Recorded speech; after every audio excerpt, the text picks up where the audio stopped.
Hi, good morning, everyone. My name is Mayo Ameyo, and it's been a while since I came on the screens, but I had to come today because, as we all know, Nigeria is our country, and the only thing that happens in Nigeria happens to all of us and for all of us. I'd like to talk about the recent issues of insecurity in Nigeria.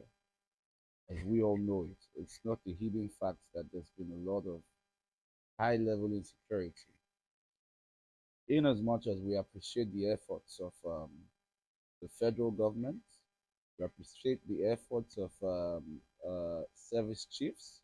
We really do appreciate their efforts to curtail and assist in securing lives and property. Truth be told, if these individuals are not there, if the security agencies are not doing their work, we'll be recording a whole lot of deaths, a whole lot of casualties that has been recorded in this past few days. But we are not going to rule out the fact that there's been high level of insecurity lately in the nation. And using Benue State as a case study, I'd like to talk about the role of the state government in tackling insecurity. You see, security is every man's business. It's not the job of the federal government alone. The governor or the government of the state has higher roles to play in securing their territory. I'm going to be reading from an article I wrote down very briefly. In Nigeria, while security is primarily under the federal control, state governments have a constitutional responsibility to safeguard lives and property within their territories, as I earlier stated. The governor of Benue State, as the chief security officer, has both a moral and statutory obligation to respond proactively. Underlining statement, respond proactively, especially in times of heightened insecurity caused by banditry, herder farmer conflicts, kidnappings, and bush based criminal operations. If you agree with me, the whole lot of these crimes are perpetrated either in the bushes or through the border areas because as we hear it, as it is said, we keep hearing that these bandits are not Nigerian bound. They are not Nigerians by national. The governor of that state and of each state has a constitutional responsibility and right to ensure he tackles this insecurity that is going on in the state. Now, one of the duties, some of the duties, anyways, of the state government in security is those states do not control the police or military. They are empowered to one, mobilize local security resources. Example, vigilante community policing initiatives, the hunters. Two, support federal agencies with logistics, intelligence, and funding. Yes, the federal agencies in your state, you have to support them with funding because most of the times bureaucracy comes into play. And for them to have easy access to funding is quite difficult sometimes because of the procedures that they have to go through. Now, thirdly, he has to pass security related laws through the State House of Assembly. He has to coordinate stakeholders, including traditional rulers, local governments, and civil societies on safety matters.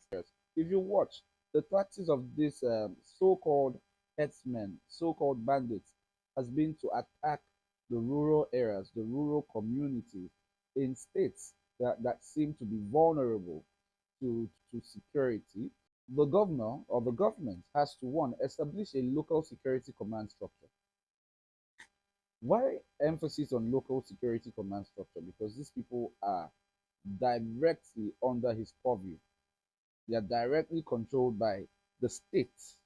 So the bureaucracy, the processes will be lesser compared to conventional security outfits who are doing their jobs but answer directly to the federal government. You see? So he has to establish a local security command structure, create a central coordination point for all local security operations in partnership. Yeah, that's the word now. In partnership with the police, the DSS, and the military. Where there seems to be a gap or a breach in the resource allocation from the federal, you as a state governor, you can come in to support and boost the morale of those security operatives in your area. Now, he has to also strengthen community intelligence networks, engage locals to report suspicious movements and activities around forests and other communities. Intelligence being information. You see, these things happen in our communities. Every community knows when a visitor comes in. They know. But the thing is, people are scared. People are afraid to speak.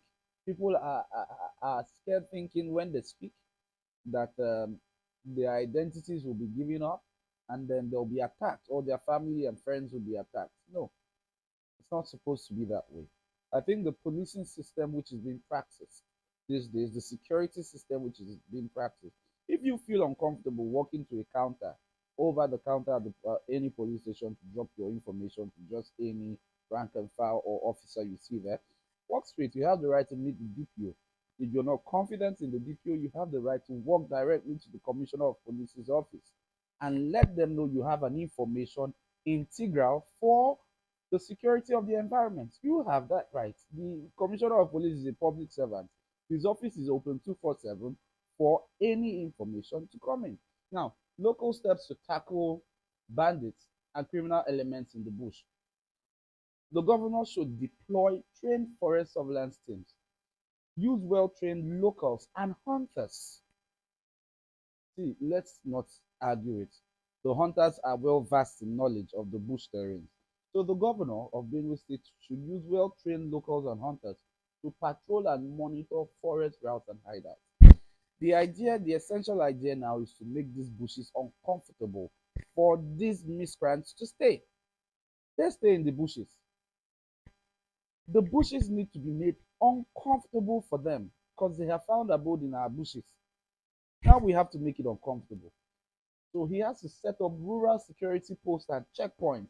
Strategically located outposts can deter movements of criminals and improve response time. Now, introduce rural security volunteer scheme. Profile and train local youths, farmers, and hunters in security protocols for community protection under the supervision of the state government, the police, the DSS, and the military. Let's look at the legal framework. Does the governor have the right to create and arm a security outfit? The answer is yes, within legal boundaries. The governor can initiate a state security outfit through a law passed by the Benue State House of Assembly, like other states have done. Example, Amotekun. You have the Bayelsa State Security Corps, amongst other states that have adopted this state security initiatives. Now, the outfit cannot legally bear arms without approval from the National Security Advisor and the Inspector General of Police. However, they can use non-lethal weapons, patrol kits, and collaborate with armed federal forces. It's high time we start up and stop acting blind and stop acting like we do not know what to do. The governor knows what to do in issues like this. Now, federal collaboration, these outfits that he creates must work in synergy with federal security forces, must, for legitimacy and effectiveness. Now, can the governor utilize hunters to secure forests and communities? Absolutely and effectively.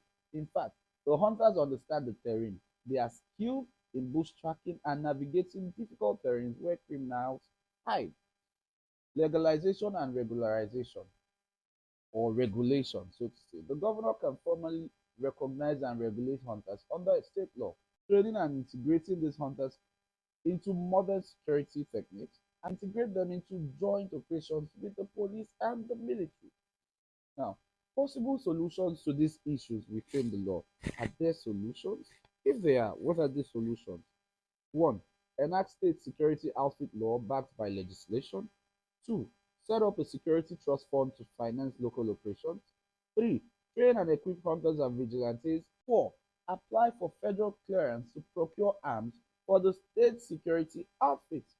Five, develop a joint task force that combines police, DSS, army, and trained locals, including hunters. While the Nigerian constitution centralizes security, state governments like Benue State are not helpless. With legal innovations, community mobilization, and strategic partnership, the governor can create an effective local response to rising insecurities, especially by leveraging the indigenous knowledge and skills of hunters and locals to secure forests and rural areas. See, no criminal wants to meet resistance. Criminals will only thrive in places where there are no resistance and they become lords in those areas. But once they come and know that they are going to meet resistance, resistance means waste of time. Waste of time means that the law enforcement agents will catch up with them eventually. Nobody wants it. I extend my condolence to the good people of Benue State. I extend my condolence to the governor of Benue State. God bless you and God be with you in trying times like this. Have a nice day.